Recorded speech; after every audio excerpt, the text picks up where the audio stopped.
क्या आप जानते हैं अरब सागर के बीच बसा एक ऐसा द्वीप जहां भगवान श्री कृष्ण अपनी पत्नी रुक्मिणी जी के साथ रहते थे और जिस पर मुगल सेना ने हमला किया था।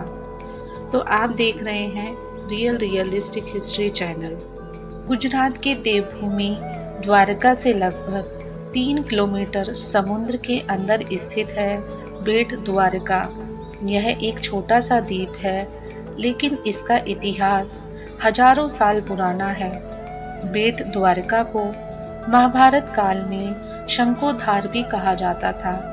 मान्यता है कि यहाँ श्री कृष्ण का राजमहल था और रुक्मिणी जी के साथ वे यही निवास करते थे। बेट द्वारका, जिसे शंखोद्वार के नाम से भी जाना जाता है, इसके बारे में कहा जाता है कि द्वारका में अपने शासनकाल के दौरान भगवान श्री कृष्ण यहीं निवास करते थे। इसका नाम बेट शब्द से लिया गया है, जिसका अर्थ है उपहार और भेंट। ऐसा माना जाता है कि भगवान श्री कृष्ण को यह उपहार अपने परम मित्र सुदामा से मिले थे, इसलिए इसका नाम बेट द्वारका रखा गया। मान्यता है कि यहाँ श्री कृष्ण का राजमहल था और रुक्मिणी जी के साथ वे यहीं निवास करते थे। पुरातत्व विभाग की खोजों में यहाँ समुद्र के अंदर प्राचीन संरचनाओं के अवशेष मिले हैं, जो ये संकेत देते हैं कि यह इलाका एक समय पर समृद्ध नगरी रहा होगा।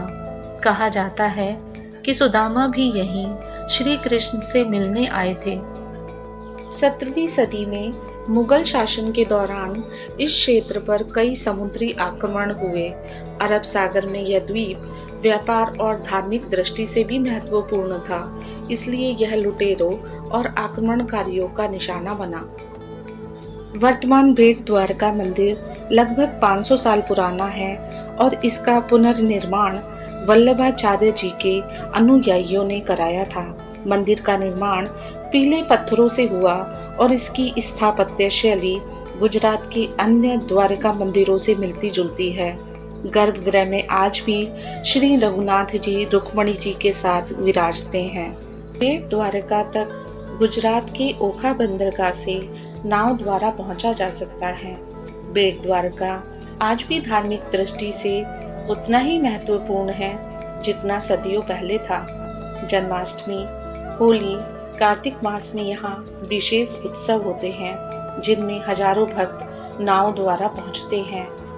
हाल के वर्षों में यहाँ पर्यटन और सुरक्षा के लिए नई सुविधाएं जोड़ी गई हैं, लेकिन द्वीप की पारंपरिक और धार्मिक महत्वता को बनाए रखा गया है। बेट द्वारका केवल एक मंदिर या द्वीप नहीं, यह एक ऐसा स्थान है जो पौराणिक, ऐतिहासिक और भक्ति को एक साथ समेटे हुए है, जहाँ श्री कृष्ण और रुक्मिणी जी की उपस्थिति की आस्था आज भी समुद्र की लहरों में महसूस की जा सकती है।